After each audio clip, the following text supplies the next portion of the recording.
I think St. Louis is a town where like you're like, I know everybody. It's like, you know your world. If we could find more ways to like just intersect with one another, bring communities together, collaborate, I think that's it. I think the people just need to kind of like start kicking it. This is where it all begins, so say goodbye to all your fears, all your doubts. This is where they die. This is where we come to win, we come to fly.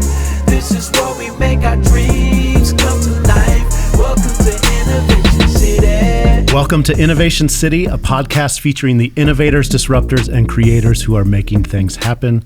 My name is Michael T. Johnson, and I'm here with my co-host, as always, Tyler Kelly. Today, we're at Venture Cafe St. Louis. Venture Cafe is the largest gathering of entrepreneurs anywhere in the world. So on a Thursday evening, if you're near a Venture Cafe city, you're going to want to check it out. So today, I'm really excited because we have Corey Smale with us. Corey, thanks for being on the show. My pleasure. Thanks for having me. So Corey is a copywriter, entrepreneur, and St. Louis branding rock star who likes to build brands then get out of their way. He launched onto the STL food scene with Strange Donuts. He then opened and closed Good Fortune, and now he's partnered with Stag to bring his local experience to a more established brands. Lots of exciting things are going on. Yeah, with you, Corey. Welcome to the show. Thanks man. a lot. So first off, I like that bio because it tells me that you have some self-awareness, that you like to start things. Yeah, definitely. From when I was a kid, you know what I mean? I love the beginning, you know what I mean? Sometimes I get kind of bored in the middle or start watching something else before the end, but I really do love the beginning. I love those moments where it's like you can see it all the way through, even though you're just seeing the beginning of it, if that makes sense. Yeah. So I've kind of, it seems like I'm starting to make my name doing that as being a real big heavy part of the beginning of things, you know, which Yeah. I'm trying to think like long term, how do I make a living doing that? But I guess just gotta keep flipping them, you know. Yeah. Each one a little bit bigger than the other, so we'll see. Was there kind of like I'm trying to think how to put this, like maybe a personal struggle with being that type of personality? Because I know that sometimes if you're a starter, being someone who's kind of a starter myself, yeah, maybe not as much as you are, but you get to a point and when it gets tough in the building phase, yeah, and I think sometimes people think that's a negative part of who they are, when really like being self-aware of the type of person you are is actually a real strength if you leverage it the right way. Yeah, I agree. And the more, just everything's about perspective, right? And like the longer I do things and try things, entrepreneurially or just in life, the more perspective I have. And I'll say that perspective, I think, is the thing that's allowing me to start to understand that it's exactly what you're saying, where like I'm very aware of my role within an organization or within a project or a brand or whatever you want to call it. So it's taken me some experience, some wins, some losses, but all of those things have worked together to form perspective to then, yes, be more aware of what I'm good at and what I'm bad at. I always say I'm as bad, if I'm like worse than the best thing that I'm good at, and I'm only good at one thing. So there's a lot of things that could go wrong when you think about it that way. So I just really try and focus on the thing that I know I'm doing, and I'm hoping that will guide me, you know. And that, yeah, does involve a bit of self-awareness in the sense that you kind of got to ask for help along the way. So tell us a little bit about your entrepreneurial journey. So Sure. If you're from St. Louis, people are probably familiar with you and a lot of the things that you've done or some of the businesses that you've started. But for those who aren't local, why don't you share your journey, where you've been, what you've done? Yeah, I worked in advertising. I was a writer, so I work on other people, like big brands, you know, Nike, Coca-Cola, McDonald's, working on ideas. I got really good at selling other people's stuff. I've always been an entrepreneur. I talk all the time about like the summer of '97. I was selling WWF action figures on eBay with my grandma's help. So I've always like had this combination of like all my passions and then a little bit of a hustle and a little bit of creative, and that's kind of like guided things. So anyway, I worked in advertising. I got good at selling other people's stuff. I was like, let me start this donut store real quick because I like donuts. I saw a void in the market for anything like that here. I started a Kickstarter, raised the money on Kickstarter, started a social media campaign, was still working at an advertising agency, and then eventually just one day I just quit working there so I could fully open the donut thing. And that was just like a ride of my life for like 3 years. And it was really like, when I look back again, perspective, it wasn't really about the donuts, just like the Chinese restaurant really wasn't about Chinese food. It's always like I've created businesses to be a catalyst for marketing, which is cool. But again, the perspective part, the business isn't the part that I'm great at, you know, and that's that's been good and bad. And now at least I'm still young enough to know that and like let that guide what I'm doing moving forward. So like right now I'm in a kind of a transitional period where like I just am focused on the marketing, but for someone else and for a classic like heritage brand. So it's an interesting situation to be in. I do feel like I know my skill set better than ever. And so now it's just like, all right, Corey, but just applicate, man. Just do it now, you know? And so we'll see how it goes. But I definitely feel like I had to see kind of great success and then great failure before I could be like, okay, you know? So I've always said that the best marketers are copywriters. Yeah. And partly because I'm a copywriter. Hey, I think about that.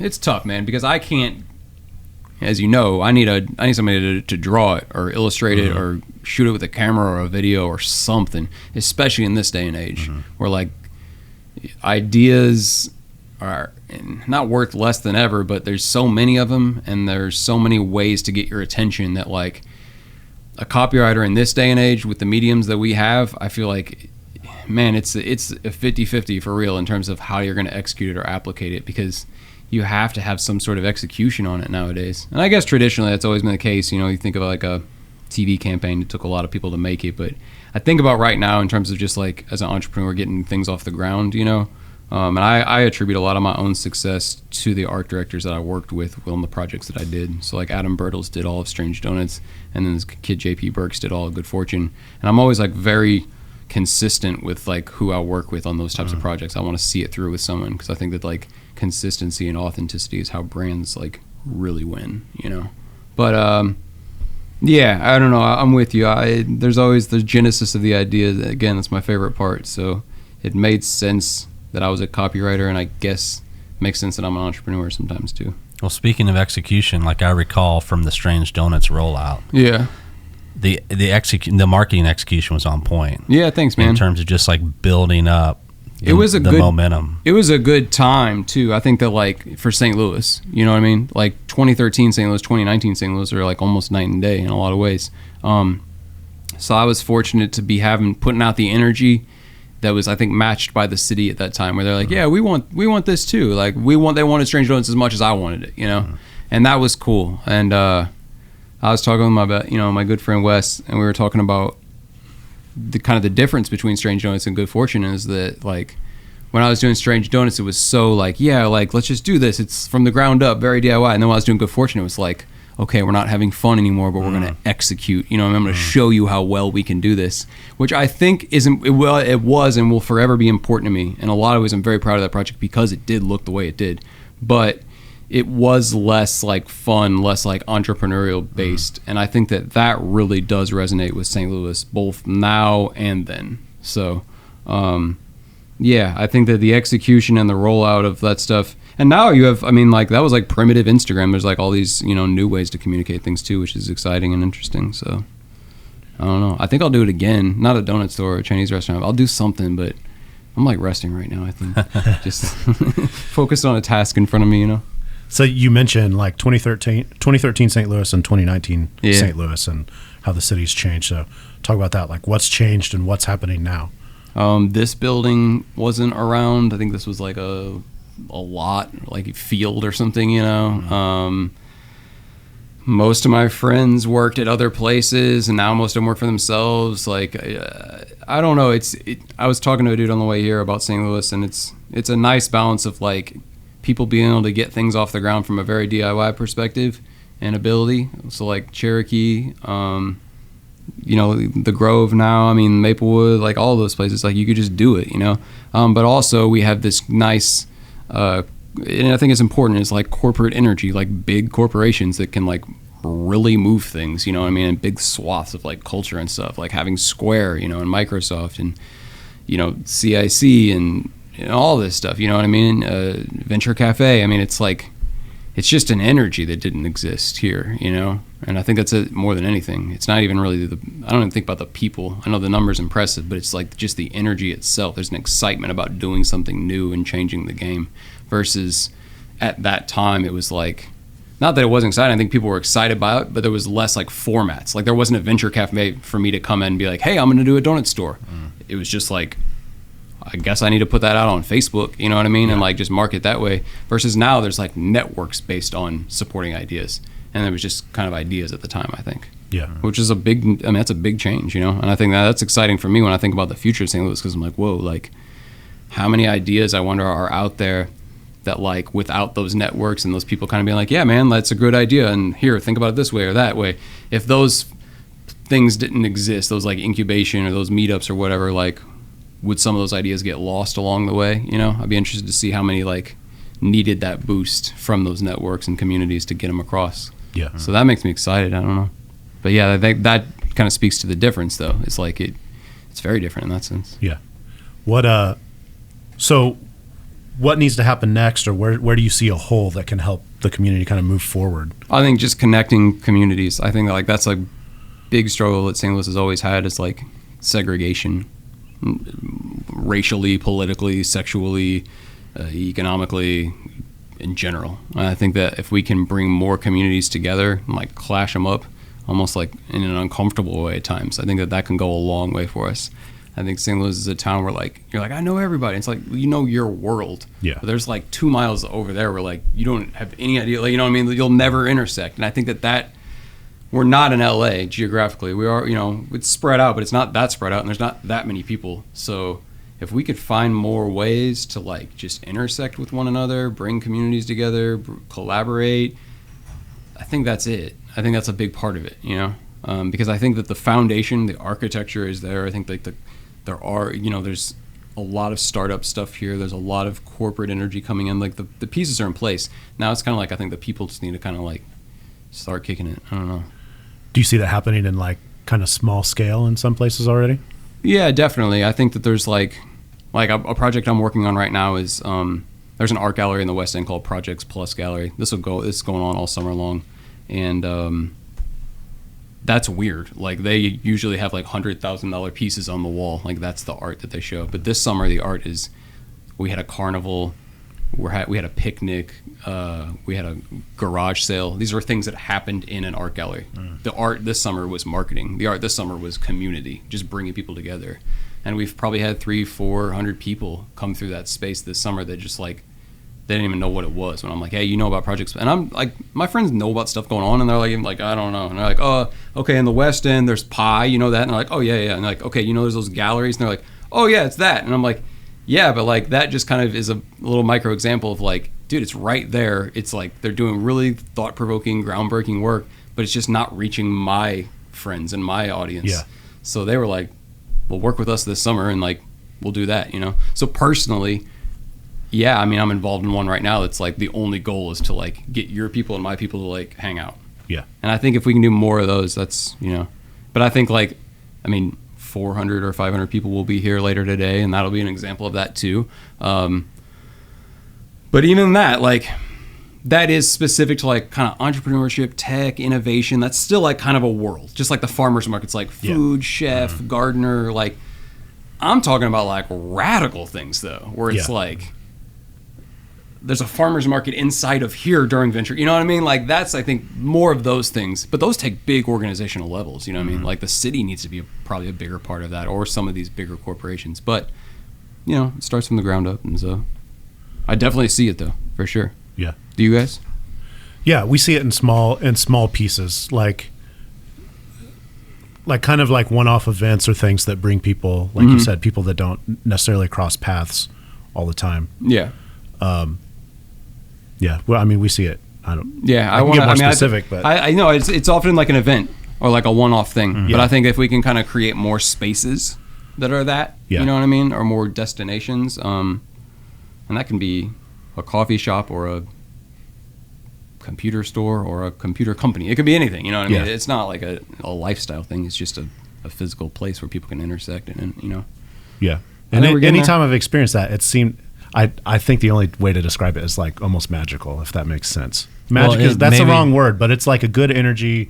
You get something out of it that's different than you get anywhere else. And maybe that's because it's organic, right? Sure. Like if it gets too big, too corporate, then that's kind of when St. Louis is like, well, let's just like segment. Yeah. I think there's a lot of truth to that. Tyler Matthews. So I worked with him on a project recently. Cortex opened their they opened a parking garage, and they didn't want to just like have like a ribbon cutting. They wanted to have a party, and we were like, all right, cool. So we had like Ferraris and like hip hop and beer and barbecue and all kinds of like in this parking garage, you know. And Tyler made a great example here. He's like, you know, if you're in New York and you hear that Bacardi is going to do a party, you're like, oh shit, like I got to go to that. That's going to be awesome because you know they're going to do it right. Here in St. Louis, if you hear Bacardi's going to do a party, you're like, I don't know. It's kind of what you're saying. You're like already like kind of skeptical about how corporate that's going to feel and like what they're going to be trying to do and stuff. But we got to like figure that out. You know what I mean? Because corporate culture needs to be kind of cool too. And so I think it's awesome that they were like, yeah, man, like bring in arcade games and Teslas to our parking garage and we'll do that instead of the ribbon cutting, you know? And that's like a pretty like buttoned up corporate entity being like, yeah, we're down. Like, you know, so I think that's the kind of stuff where you can really, what a great integration of the culture is like. I mean, like the CEO of Cortex is like calling us on, you know, on a Thursday at our office and we're like, what's up, dude? You know what I mean? And it's like, that's pretty cool. So I think there's the more and more of those things that happen, the more that we can make that a reality. But I definitely think that like it's kind of top to bottom everybody's responsibility within the community to like work together and produce. Yeah. So I want to get back to like food, business, St. Louis, then and now.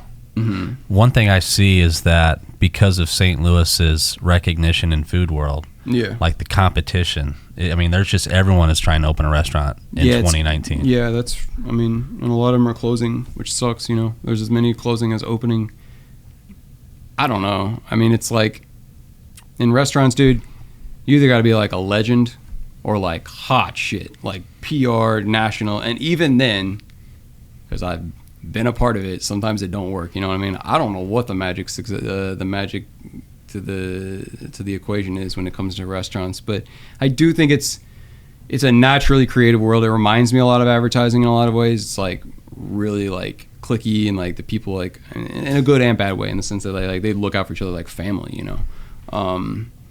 But I don't know the answer to that. I think that we've had a lot of legendary places. I think St. Louis is kind of known for some of those places, and now we just have like such a new energy of, you know, new, small, innovative, craft, unique places. So it'll be interesting to see how all that works out. I definitely think that like those restaurants though are, it's not even really the restaurants we're talking about though. It's really like just like the kind of the progressiveness of the culture. It's like when you think about like Austin, Texas, people are like Austin is, you know, like Austin's so cool, and it's like, well, and they're talking about like a taco truck, and that's like that's what you see right in front of you. But like the taco truck is spun from like, you know, a push into the downtown, which is spun by a push of like art and like music, and then that comes from like weirdos and technology, and that comes from like innovation. So like you can see how it's all connected, and I think like the cities that are like pushing, that are experiencing restaurants and, you know, magazines and publications developing are often like rooted in like technology actually and like innovative ideas, because like nerds need things to do, you know. And nerds run the world. Yeah. And I've seen that, you know, like my homie Sean, like what he's, you know, he's got a few concepts in the Grove, and it's like, you know, all the people that work here want to go do cool stuff for lunch and after work, and, you know, they want to get a good cup of coffee on the way to work. So like I think what we're seeing is just like little things to support, and not just technology, but just the culture, the progression of it, you know. So that's exciting, and not all will work, you know, but that's like side note, I'd like to get a good meal in St. Louis after 10 p.m. That's something that's weird. I mean, it's a sleepy town, dude. I was in Santa Fe recently, and it like Santa Fe is like a town, and we're like a city, but there was so many interesting parallels where it's like after like 11 out there, it's like you just got to go to bed or get into trouble. It's like that's what happens in St. Louis. You either like are like, all right, I'm going all the way, or I'm not going any way at all. I don't know what that'll take. I think that's like some of those things. You know, I see like Pie Guy right now in the Grove is selling slices till 3:30, and it works because there's like enough people walking around in the Grove at 3:30 in the morning. I think a lot of it's a density thing. You know, we just got to find ways to like get people together for like longer periods of time, you know, past the event, past the whatever. Like we just see people like walking next to another, you know. Turns out, you know, they've done studies like we want to be communal. We're happier when we like bump into someone, you know what I mean? Or just talk to them about anything. I don't know. That's like a whole other philosophical thing, because we have phones where we can just like escape. Like we don't have to talk to one another, you know. which are like this weird like prohibitor even in a big city of culture where there's a bunch of people, all of them could just be on their phones. So kind of goes against the theory, but that's another topic for probably another. Well, on the other side of then and now, how has like social media, because that's really where you like. That's the only way. It's the only way I left my job. How has that changed in 6 or 7 years? It's less fun now. It was like organic, which I know isn't like a generally used word, but like it was. Like I remember like when Strange Notes was getting on Instagram, people were like just excited to be getting on Instagram. They were following things. It was like exciting. You were like, oh, I'm following this now and this now. And now like Instagram's like, my feed is private. It's curated. I'm unfollowing people on the daily. Like it's like so, and I don't think that, and I think that mentality, I mean, a lot of it's just been you've been so over advertised too, you know? I think we thought that like television was going to be like the most advertised medium we'd ever experienced. But the thing is like, even in a 30-minute show, you're still getting 22 minutes of content. And and Instagram, dude, every fourth image is an ad, so that's a 25% ad rate. That's higher than anything we've ever experienced in life. And I think people are just more protective of their space on social media. It's not like exciting anymore. It's like necessary. And it's cool because I think social media is actually in a way is getting to where it probably, I would think they were thinking it was going to go in the first place, which is like super micro niche communities. I talk about like, I'm into wrestling. I'm into wrestling figures. I'm into WWF wrestling figures. I'm into the Hasbro figures that WWF produced from 1991 to 1995. Like that's my shit, you know? And because of Instagram, like I can go on that hashtag and get lost with like 10 to 20,000 other people in the world that are like, that's their favorite thing too. And that's cool about Instagram. It's heading in that direction where it's like, who cares about 1 million followers anymore? I have 100 that are like die hard and they're actually invested in the content and how deep it can go. And I think that that's where it's headed.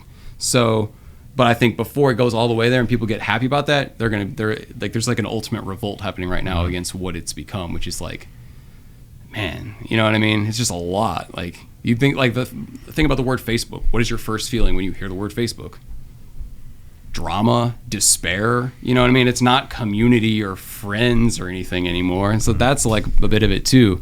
I think these social media networks have been politicized in a way that's like no turning back from, you know? And I think there's a lot of people that are responsible for that and that should have to own up to some of it, because I think it's like affected the American temperament in a way that we're not even cognizant of right now.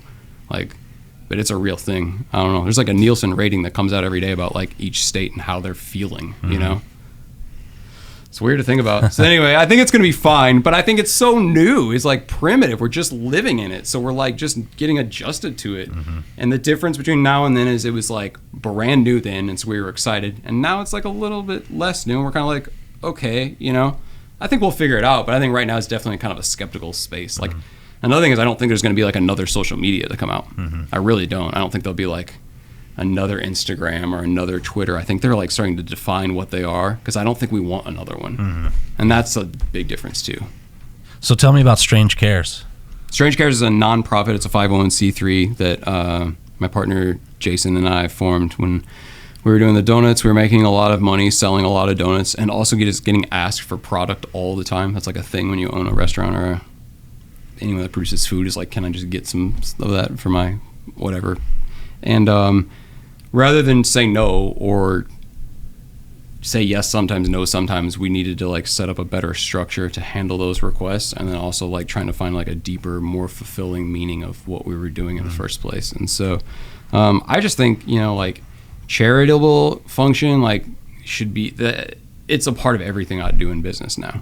It's just not really like an option. I feel like if you're going to go into business for yourself, you need to kind of go into business for other people too. And so that one worked out really well because we were able to form like a 501c3, and it's legit to this day, you know, which is really cool to have been a part of.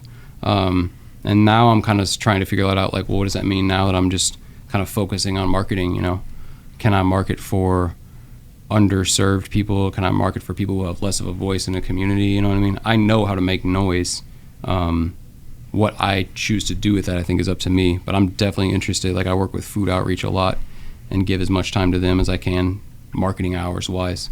So that's something I'm super proud of, and it just feels like that's going to be part of the recipe moving forward in anything I do.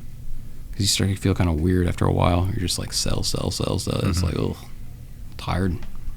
Well, speaking of what it is that you do, what are you doing now? Where can people reach you on social? You can find me at SUPERGIANTWORLD, which is a name I'm working on figuring out what it means. Before I always define everything, and this one I just say is I have a little corner of a store on the hill where I just do marketing sometimes. So that's all it is now. I don't know if it'll become an agency or a store or what, but it's SUPERGIANTWORLD. It's where most of my ideas are housed.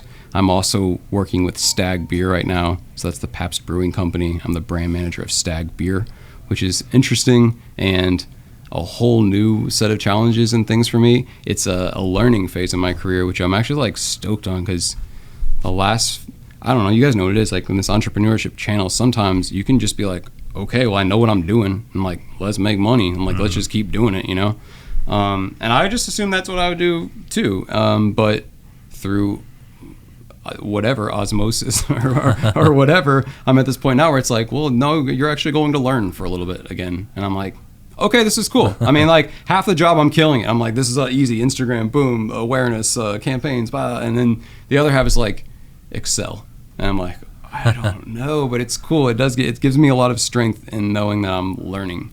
And I think overall it'll make me a better businessman, you know?